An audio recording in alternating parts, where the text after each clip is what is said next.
we have here is a very good condition Craftsman radial arm saw on a stand with a table.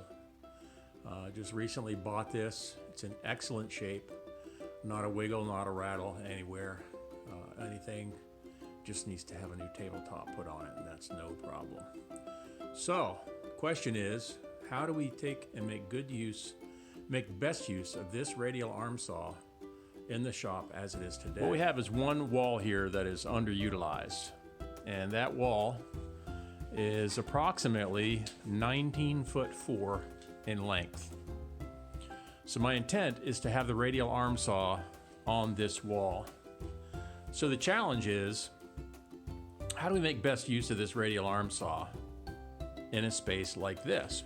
But in order to use that and put it on this wall, even if we had it dead center of the wall, the max board you could ever cut would be in the neighborhood of 8 to 9 feet long. So instead of having the radial arm saw be fixed, I got thinking, what if the radial arm saw was not fixed? In other words, could move laterally along this wall. Well, that's the seed of an idea that I'm working with. Let's take some time sitting at the computer and see if we can come up with some ideas on how perhaps we could make this radial arm saw solid and usable, but by being able to, again, slide it laterally along the wall, be able to use it to work with much longer materials. Let's spend some time sitting at the computer and seeing if we can model a couple of ideas. Okay, so what we're looking at here is SketchUp 2017. This video is not intended to be a how-to video, but just simply it's an opportunity to show you what I've been doing for concept designing when it comes to the shop. So here we are, we're on a blank screen. I'm just going to go ahead and open up a previously created file.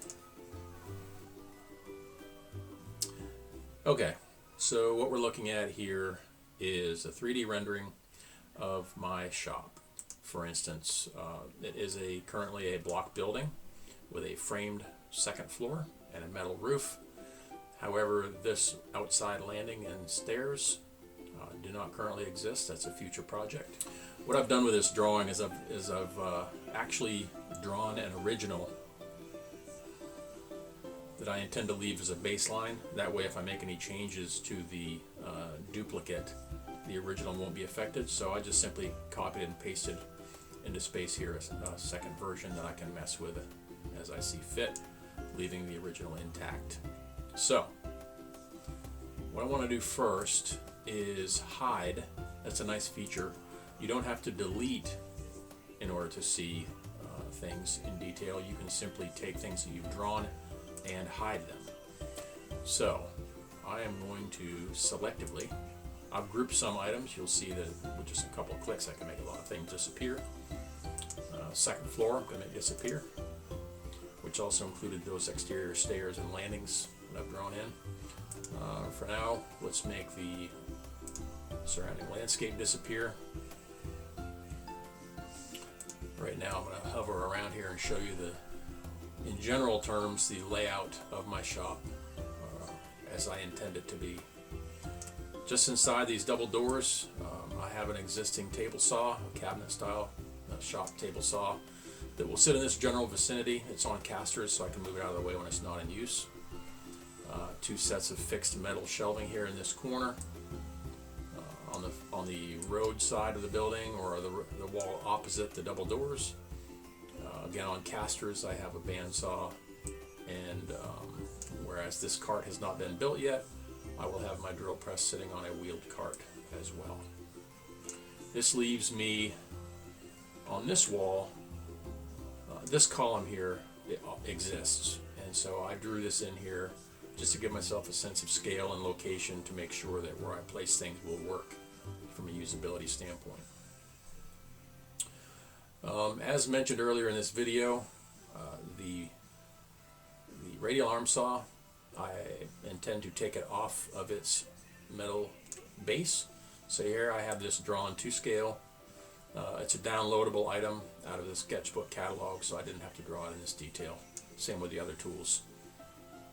but I have removed the legs from this and placed it in space at the approximate elevation that I want it to be. So the question is how to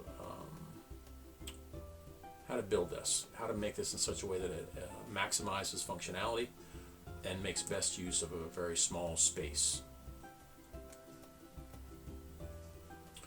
This is not a how-to video, so I'm not going to show you how I drew what I drew, but I am going to show you the concept I have in mind for the radial arm saw.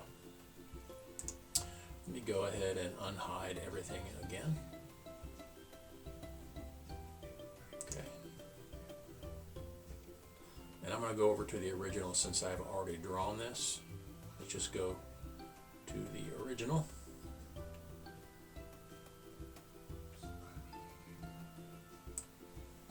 Okay. And let's make some of these things disappear.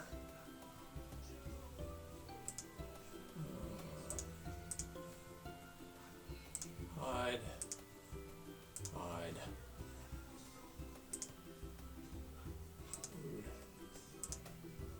Let's hide that column for now since I do know where it is.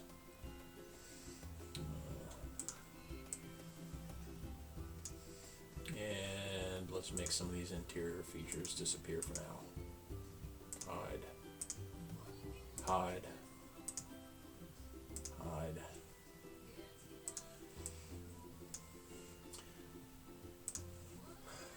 This is a lot of fun working with SketchUp because look how quickly I can make things appear and disappear. And from the standpoint of a design and conceptualizing things, can certainly save myself a lot of time and money by drawing and redrawing things until I come up with a design that I think is going to work. And I can do this all before I spend $1 on my first piece of wood. Here is my intent.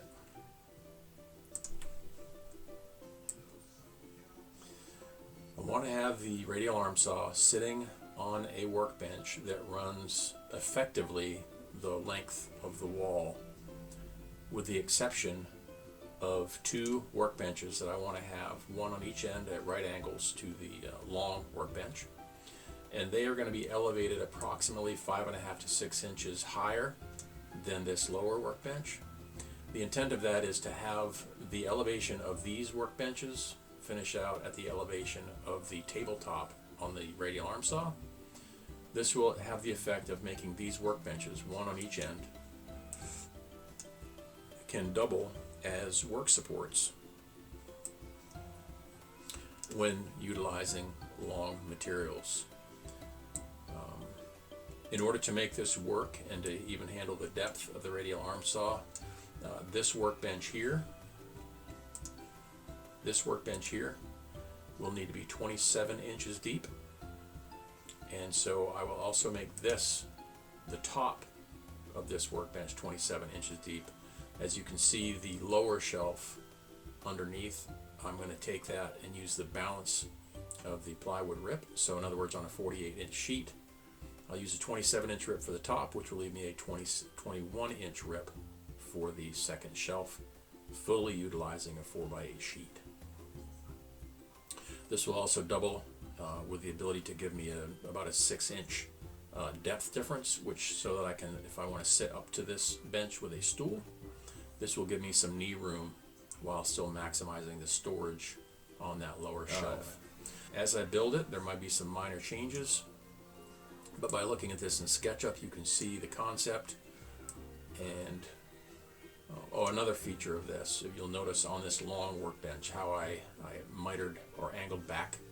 I didn't make this a square end, but a 45-degree angle end.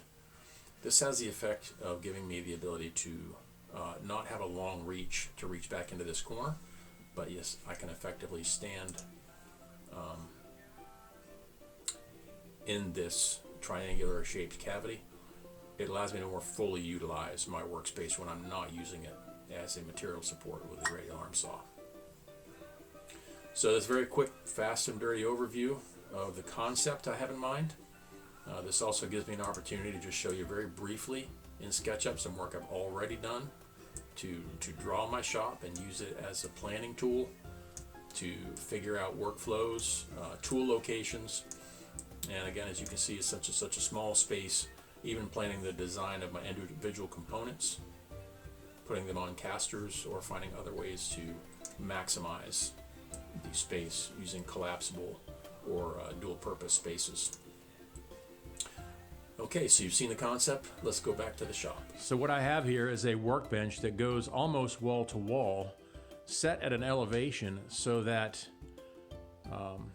at each end of the room I have a roughly 6-inch higher workbench at right angles to it. One there and one there. And you can see right now that workbench has some materials and a table base on it, so it's a little cluttered at the moment. But the principle behind this was to have 2 workbenches, one on each end, that would finish out at the same height as a finished table on the radial arm saw. And instead of having the radial arm saw be in a fixed location, as many are in many shops, I've designed this to slide laterally on this lower workbench. By doing so, I can slide this radial arm saw all the way to one side or the other, and when I do slide it all the way to one extent or the other, I can handle cutting a board that will still leave me a 12-foot 6-inch cutoff. So in my mind, that allows me to utilize 14, even 16-foot long boards, because the likelihood is if I'm going to be cutting into a 16-foot board, generally speaking, I'm thinking that more often than not, a 12-foot 6 finish cut will serve the purpose in most instances and make the best use of this space. So instead of having a fixed radial arm saw limiting the cut length on either side of it, I've created a radial arm saw that will slide laterally on this workbench. Now, this is not a how-to video. This is simply a what I did video.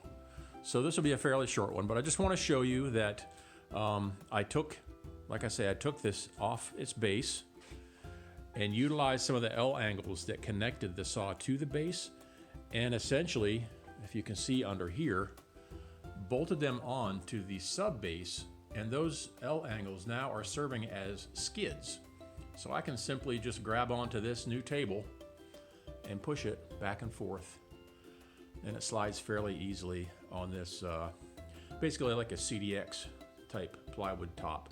Not a pretty top in any way, shape, or form, but it's functional and allows for this to work as I see fit. What I have here now is a sub table.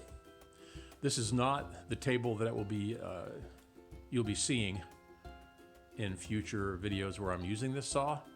This is a sub base where I'll now put a sacrificial top on top of this, and that will be the top that will receive the cut lines when it comes to utilizing the saw and being able to cut all the way through my materials. So the subject of a future how-to video will be the creation and installation of the finished or the sacrificial top, as well as I've got some really cool ideas for a design on the fence for this saw. So I'd encourage you to just stay tuned for future videos in this series about how I'm setting up my shop and the various ingenious or hopefully ingenious methods that I use to make the best use of a small space. So stay tuned for future videos in this series and other related videos showing how I set up my shop. So again, tell your friends, and if you haven't done so, subscribe, and that way you'll always know what we're up to here at the UptaCraft shop. Have a good day.